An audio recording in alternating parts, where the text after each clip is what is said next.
जय श्री कृष्णा। राधे राधे। आज हम माघ मास महात्म का 16वें अध्याय की पावन कथा सुनेंगे।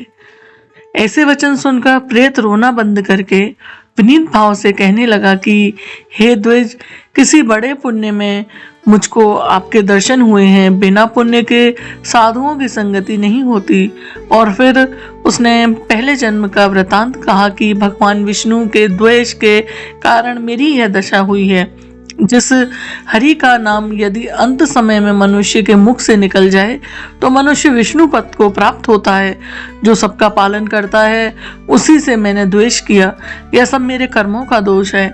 जिसकी ब्राह्मण तप द्वारा प्रार्थना करते हैं, ब्रह्मादि देवता सनकादिक ऋषि जिसको मुक्ति के लिए पूछते हैं, जो आदि मध्य व अंत में विश्व का विधान और सनातन है, जिसका आदि मध्य और अंत नहीं है, उस भगवान के साथ मैंने द्वेष किया। जो कुछ पुण्य किए मैंने पहले जन्म में किए थे, वह सब विष्णु की द्वेष रूपी अग्नि में भस्म हो गए। यदि किसी प्रकार मेरे इस पाप का नाश हो जाए तो मैं भगवान विष्णु से सिवाय किसी और देवता का पूजन नहीं करूंगा। विष्णु भगवान के द्वेष कर मैंने बहुत दिनों तक नरक यातना भोगी और पिशाच योनि में पड़ा हूँ। इस समय मैं किसी अच्छे कर्म के योग से आपके आश्रम में हूँ, जहाँ पर आपके सूर्य रूपी दर्शन ने मेरे दुख समान अंधकार को दूर कर दिया है।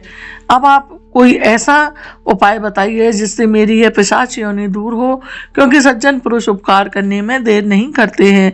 देवदूती कहने लगे कि यह माया देवता मनुष्य असुर सबकी स्मृति को मोहित कर देती है।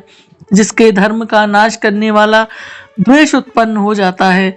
जगत के उत्पन्न करने, रक्षा करने और नाश करने वाले जो सब प्राणियों की आत्मा हैं, उनसे भी लोग द्वेष करते हैं।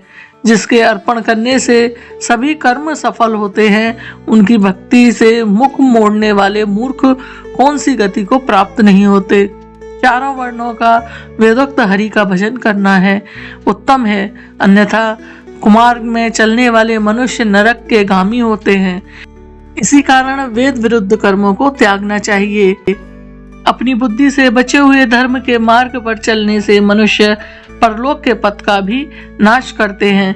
वह वेद देवता और ब्राह्मणों की निंदा करते हैं। झूठे मन कल्पित शास्त्रों को मानने वाले नरक में जाते हैं।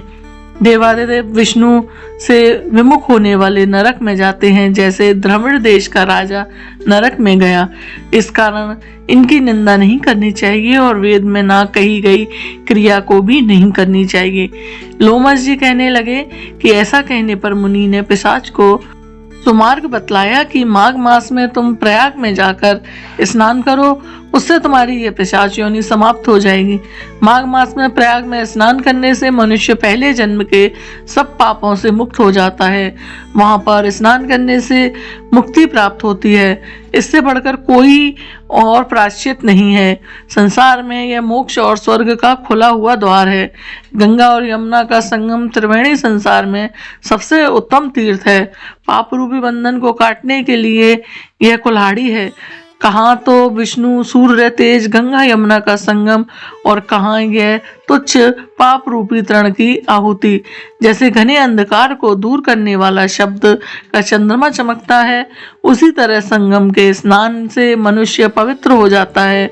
मैं तुमसे गंगा यमुना के संगम का वर्णन नहीं कर सकता, जिसके जल की एक बूंद से स्पर्श से केरल देश का ब्राह्मण मुक्त हो गया। ऋषि के ऐसे वचन सुन प्रेत के मन में शांति उत्पन्न हो गई, मानो वह सब दुखों से छूट गया हो। प्रशंसा से उसने विनय पूर्वक ऋषि से पूछा। पिशाच कहने लगा कि हे मुनि, केरल देश का ब्राह्मण किस प्रकार मुक्त हुआ, यह कथा कृपा करके विस्तार पूर्वक कहिए। देवदूती कहने लगा, केरल देश में वासु नाम वाला एक वेद परांगत ब्राह्मण था और उसके बंधुओं ने उसकी भूमि छीन ली, जिससे वह निर्धन और दुखी होकर अपनी जन्मभूमि त्याग कर देश विदेश में घूमता किसी व्याधि से ग्रस्त होकर मनुष्य को प्राप्त हो गया।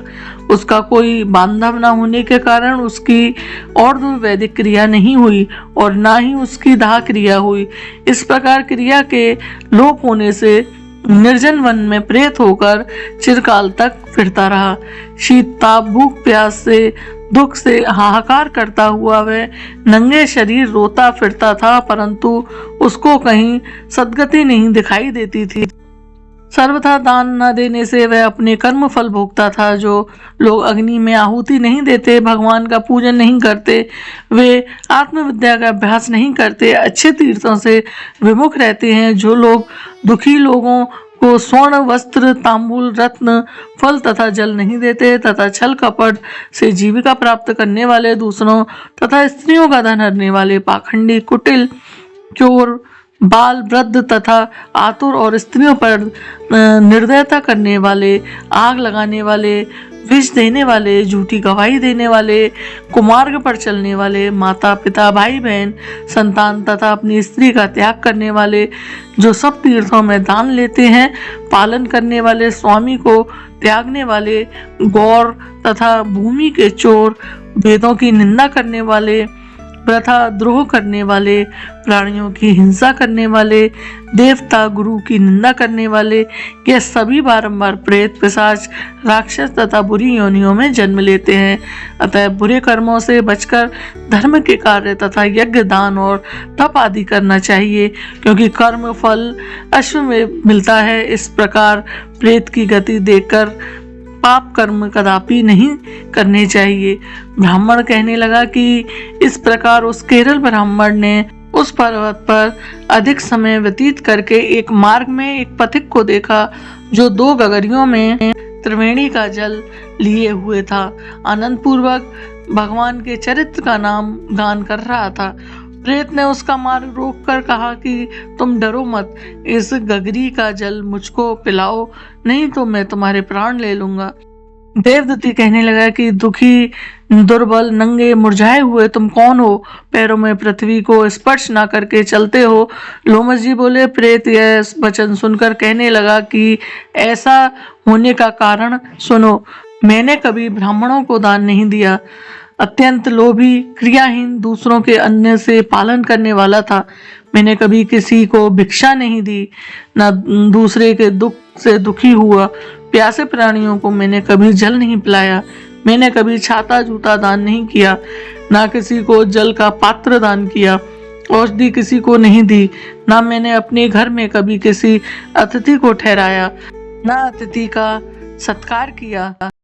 अंधे, वृद्ध, अनाथ और दीनों को मैंने कभी अन्न से संतुष्ट नहीं किया, और ना ही किसी रोगी को मुक्त किया, ना कभी ब्राह्मण को दान दिया, ना कभी अग्नि से हवन किया। वैशाख आदि मास में किसी को ठंडा जल भी नहीं पिलाया। ना ही मैंने बड़ या पीपल का कोई वृक्ष लगाया, ना किसी प्राणी को बंधन से छुड़ाया। कभी कोई व्रत करके शरीर को नहीं सुखाया। इस कारण मेरा पूर्व जन्म सब बुरे कर्मों में ही व्यतीत हुआ। मेरे पूर्व जन्म के कर्मों से ही मेरी यह गति हुई है। इस वन में व्याघ्र, भेड़िए से बचा हुआ मांस तथा जंतुओं से खाने से गिरे हुए फल, वृक्षों पर लगे हुए सुंदर फल तथा झरने का सुंदर जल सब ही मिलते हैं, परंतु देव इच्छा से मैं कुछ नहीं खा सकता। सर्प की तरह केवल पवन भक्षण करके ही जीवन व्यतीत करता हूँ। बल, बुद्धि, मंत्र, पुरुषार्थ से लाभ, हानि, सुख, दुख, विवाह, मृत्यु, जीवन, भोग, रोग तथा वियोग में केवल भाग्य ही कारण होता है। कुरूप, मूर्ख, कुकर्मी, निंदित तथा पराक्रम से हीन मनुष्य भी भाग्य से ही राज्य भोगते हैं। कांडे, लूले, लंगड़े, नीतिहीन, निर्गुण, नपुंसक भाग्य से ही राज्य प्राप्त करते हैं। पर्वत पर भी बलवान राक्षस पिशाच रहते हैं, जिनमें से कभी कभी कोई कहीं कहीं वन में फिरते हुए अपने कर्म से अनुसार अन्न जल प्राप्त करते हैं, परंतु आपको उनका भय नहीं होना चाहिए, क्योंकि धर्मात्मा पुरुषों की उनकी पवित्रता की रक्षा करती है।